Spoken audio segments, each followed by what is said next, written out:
রাতের অন্ধকারে দুষ্কৃতীদের বেলাগাম দৌরাত্ম্য মধ্যমগ্রামে। অভিযোগ, তৃণমূল কংগ্রেসের জেলা কার্যালয়ে ঢুকে ভাঙচুর চালায় দুষ্কৃতীরা। এই ঘটনাকে কেন্দ্র করে তীব্র উত্তেজনা ছড়ায় গোটা এলাকায়। খবর পেয়ে ঘটনাস্থলে পৌঁছয় মধ্যমগ্রাম থানার পুলিশ। পুলিশের তরফে ইতিমধ্যেই তদন্ত শুরু হয়েছে। কে বা কারা এই ঘটনার সঙ্গে জড়িত তা খতিয়ে দেখছে পুলিশ প্রশাসন। পাশাপাশি ঘটনাস্থলে আরো পৌঁছন বারাসাতের তৃণমূল সাংসদ কাকলি ঘোষ দস্তিদার এবং মধ্যমগ্রামের তৃণমূল প্রার্থী রথীন ঘোষ। তৃণমূল কংগ্রেসের জেলা কার্যালয় রয়েছে, তার যে গেট, সেই গেট কিন্তু ভাঙচুর হয়েছে। এখানে কিন্তু এখনো পর্যন্ত ছড়িয়ে ছিটিয়ে রয়েছে যে কাজের টুকরোগুলো, যেগুলো দরজার কাজ, সেগুলো কিন্তু এখনো ছড়িয়ে ছিটিয়ে পড়ে রয়েছে। এই পুরো দরজার যে ভাঙচুর রয়েছে, কিছুক্ষণ আগে কিন্তু এই জেলা পার্টি অফিসে ছিলেন সাংসদ কাকলি ঘোষ দস্তিদার। তিনি কিন্তু বলেন যে বিরোধীদের দ্বারা এই কার্যালয়ে আক্রমণ চালানো হয়েছে এবং কে বা কারা এই যে আক্রমণ চালানো সেটাও কিন্তু তদন্ত করে দেখছে মধ্যমগ্রাম থানার পুলিশ।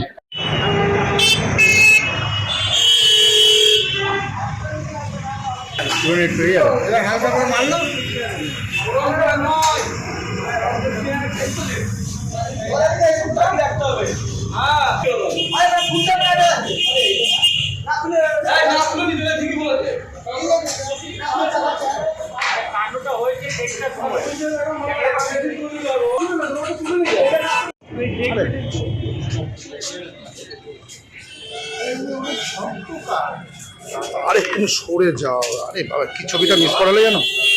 কি ছবি মিস করালে?